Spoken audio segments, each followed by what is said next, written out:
analisa ini ada urutannya. Perhatikan, yang pertama selalu dilihat itu adalah strukturnya. Struktur yang terdekat dari running saja, terdekat. Dari struktur nanti akan ketemu arah tren. Dari struktur itu akan ketemu arah atau tren, kecenderungannya kemana. Sekali lagi kembali ke strategi kita, ke tipe yang kita ambil ya. Kita ada kalanya mengambil candle itu dari beberapa candle terakhir. Ada kalanya kita mengambil dari beberapa hari yang lalu. Lah kenapa tidak ada patokan? Tidak bisa, karena pasar itu betul-betul harus mengikuti ya. Mana yang berpengaruh dan berdampak yang signifikan, disitulah yang nanti akan kita jadikan sebagai dasar. Kalau sudah ketemu dengan tren, apakah trennya dia akan naik, turun, atau datar? Maka perhatikan sisi sebelah kiri, di situ ada level. Sudah. Ini yang paling pokok, paling penting juga ya. Tidak lupa untuk selalu mengamati pergerakan harga rata-rata atau moving average ya. Kenapa kita harus pakai? Kalau tidak pakai pun tidak masalah sebenarnya. Cuma ini membantu meyakinkan, mengkonfirmasi biar kita tambah yakin. Yang keempat baru petunjuk ya, triggernya apa yang kita jadikan sebagai dasar untuk entry itu apa. Sudah. Kalau kita menggunakan scalping bagaimana? Ya, ini rata-rata trading. Kalau scalping itu kita bisa manfaatkan dari running harga. Nah, running itu juga perhatikan jadi pergerakan naik turunnya, sepi atau rame. Ya, rame itu berarti pergerakannya lebih tebal-tebal. Kemudian pergerakan naik turunnya atau fluktuasinya begitu aktif di sana ya, naik turunnya begitu terlihat. Kalau running kita bisa manfaatkan pergerakan-pergerakan yang sedang ramai, sehingga kita hanya manfaatkan koreksinya. Apakah kita perlu memperhatikan struktur, perlu memperhatikan level, perlu memperhatikan moving average? Ya, bisa saja kita perhatikan di situ. Karena menjadi dasar, kalau saya mengambil posisi buy, ini rata-rata sudah bergerak ke atas. Jadi tidak melawan arus. Kalau kita hanya lihat satu candle naik dan turun, tidak ketemu nanti. Yang ada kita tebak-tebakan saja ya. Oke, nanti kita coba terapkan dengan step by stepnya ya. Kita akan terapkan bagaimana step by stepnya. Semua yang ada itu intinya kita lihat struktur, level, triggernya. Sudah ada 3 utama. Struktur itu mengarah pada tren, level itu support dan resistennya, trigger itu dasarnya apa. Sudah, itu intinya di situ ya. Contoh misalkan begini. Ini bergeraknya naik setengah. Nah, begini. Secara struktur pergerakan ini menuju ke atas. Oke. Catat, secara struktur pergerakan menuju ke atas. Bagaimana kita bisa tahu? Secara visual kelihatan. Dari sini high dan low-nya menuju ke atas. Ini high dan low-nya namanya. Menuju ke atas. Itu artinya market akan bergerak naik. Kemarin mungkin sudah kita sempat singgung ada pola huruf M. Begitu sampai huruf M 0, 1, 2, 3, 4 maka dia akan potensi naik. Yang di bawah ini 0, 1, 2, 3, 4 selanjutnya dia berbalik. Nah, ada potensi naik. Tetapi di sisi sebelah kiri ada level. Triggernya kita ketemu. Triggernya kita dengan pola ini kita masuk posisi buy. Oke. Masuk posisi buy setelah ada konfirmasi.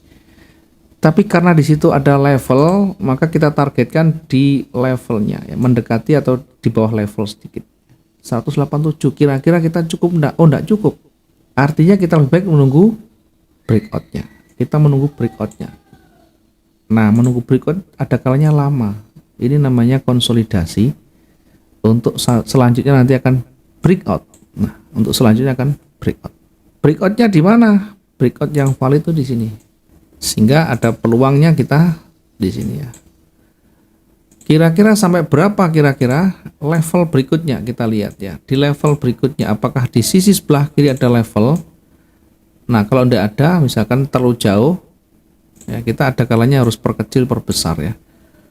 Di sini breakoutnya di sisi sebelah kiri, kita lihat misalnya levelnya terlalu jauh. Oke, kalau levelnya terlalu jauh tidak masalah ya, kita gunakan target sesuai dengan perhitungan, misalkan 200 atau 300 kita exit, kita taruh di sana.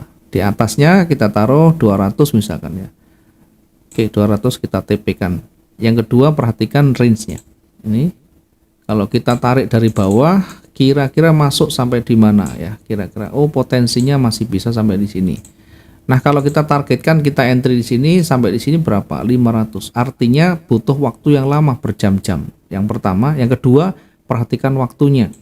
Kalau sudah di atas jam 10, Eropa itu sudah keluar, tinggal Amerika, maka dia akan datar nanti, akan bergerak lebih kecil. Nah, perhatikan juga waktunya, sesi pasarnya, perhatikan juga range hariannya. Itu menjadi catatannya. Kemudian jangan lupa ya, selalu walaupun ini kita tadi breakoutnya ya, atau kita lihat tadi di area datar, moving average juga berada di area datar di tengah. Kemudian setelah breakout sudah mulai di atas ini sudah mulai kelihatan, hanya saja berada di area konsolidasi, dan ini masih belum tepat untuk kita entry. Sama halnya ketika kita menggunakan polos ya, tanpa adanya moving average, apakah bisa ya? Bisa saja. Tanpa moving average pun tidak masalah ya. Yang paling penting adalah bagaimana melihat strukturnya. Kalau kita sudah lihat strukturnya arahnya ke atas, dominannya ke atas, dan sementara dia datar, ya kita bisa ambil pending ordernya juga boleh, atau kita tunggu breakoutnya. Di antara ini adalah area yang beresiko, sehingga kita tempatkan untuk buy stopnya itu di atasnya, sell stopnya di bawahnya.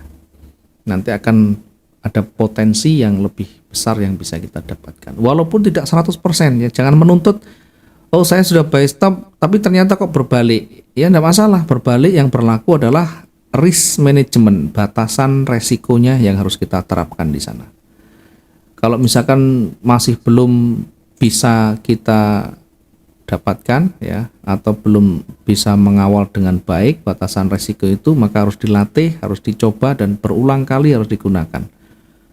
Jangan hanya kita berpikir kalau kita entry profit senang, kemudian kita berhasil profit dan seterusnya ya. Ketika kita entry kemudian kita profit itu bukan berarti kita itu menguasai, bukan berarti kita itu pintar, belum tentu. Bisa jadi saat itu pasar itu baru mendukung yang kita lakukan. Ya, anggap saja hokinya. Nah, yang paling menentukan itu ketika kita betul-betul sudah fight, berjuang. Saat kita rugi, kita melakukan usaha, dan usaha itu bisa meminimalkan risiko kerugian. Lebih-lebih bisa mengcover kerugian itu menjadi profit. Bagaimana caranya? Rumusnya bagaimana? Rumusnya kita yang ngelola. Caranya tadi sudah kita tentukan. Kita bisa gunakan averaging, kita bisa gunakan switching, kita bisa gunakan cut loss ya, itu harus diterapkan nanti. Tidak ada rumus pastinya. Jadi kalau misalkan saya sudah ambil posisi buy misalnya di sini ya, atau di bawah, ambil posisi sell di bawah,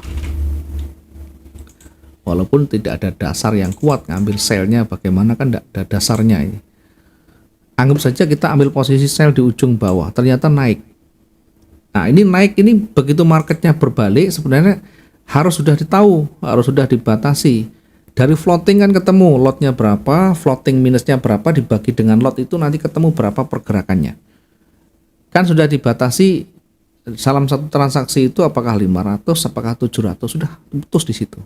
Jangan sampai menunggu sampai ribuan, nanti akan kesulitan.